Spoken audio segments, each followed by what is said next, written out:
Are you watching this video in your bed right now? Do you have a TV or other screens in your bedroom? Please get rid of them, throw them out, stop. Hi, I'm Maggie, I'm a psychiatrist and I specialize in sleep. Today's video is all about why having a TV in your bedroom is not good at all. At all. So, everyone might have their own reasons for having a TV in their bedroom. The bed is comfortable and warm, so we feel extra safe when watching our favorite shows. After a long workday, we deserve to feel good. According to the statistics, an average person watches around 3 to 4 hours of TV per day. This number is actually in a downward trend because we are consuming a lot of our digital media from our phones, our tablets, our computers. So the screen itself might change, but it doesn't matter if you use your phone screen or your TV screen to watch videos in your bed. It also doesn't matter if you watch Netflix or YouTube. The effects are exactly the same. Why is it bad to have a TV in your bedroom? Well, the last hour before going to bed should be relaxing, both for your mind and your body. Firstly, watching something that is loud, fast-paced, or even slow but mentally stimulating will make you more alert. So even if you do fall asleep, your brain is still actively processing the things it saw on the screen. And this can lead to restless sleep, vivid dreams, even nightmares. Being alert is not something you want to be when it's time to fall asleep. Secondly, the light from the screen will make your brain think that it is not nighttime. And hey, if it's not nighttime, why should your brain help you fall asleep? Nope.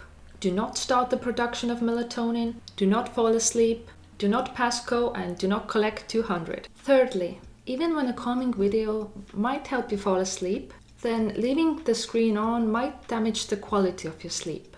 Any changes in sound or brightness might not necessarily wake you up, but it will disrupt your deep sleep.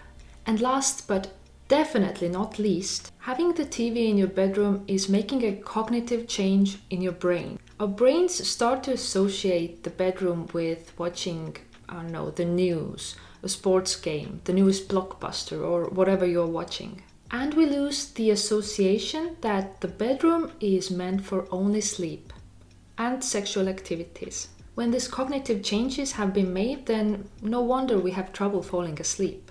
The same thing goes for watching the TV in your bedroom first thing in the morning or in the daytime.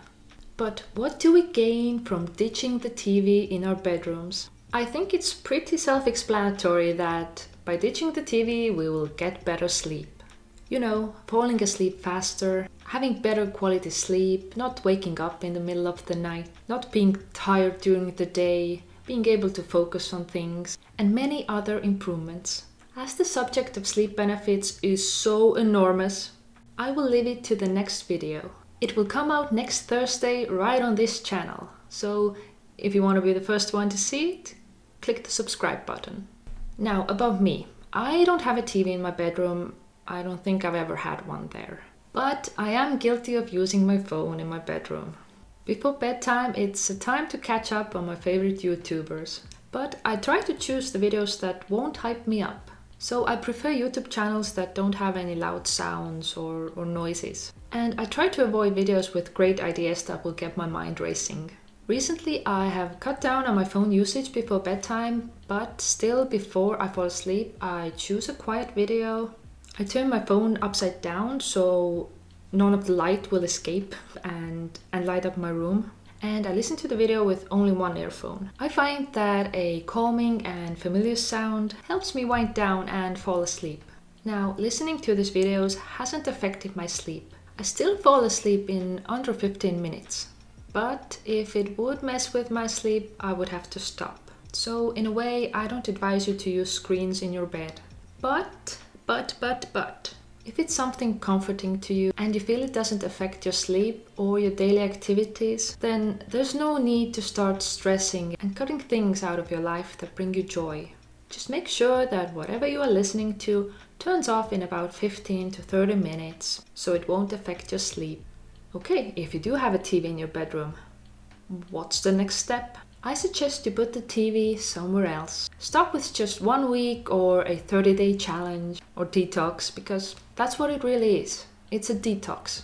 But what if you live in a small apartment and don't have any other rooms to put the TV in? Well, maybe you can put something over the TV, a blanket for example, or make a routine of turning the TV the other way around about an hour before your bedtime. Again, try this out for, 1 week, 2 weeks, 30 days, and see what happens. The first few days will probably be quite rough if you are used to watching TV in your bed, but I promise you it will get better. If you made it this far, it would be really interesting for me to find out if you do have a TV in your bedroom, and if you do, then when or why do you use it? For more sleep and mental health related videos, check out my channel, and if you like it, then you're welcome to subscribe. I recently made a video about how we can use our sleep to become more creative. I'll try to link it somewhere on the screen or in the description. I hope you have a good night and sleep tight.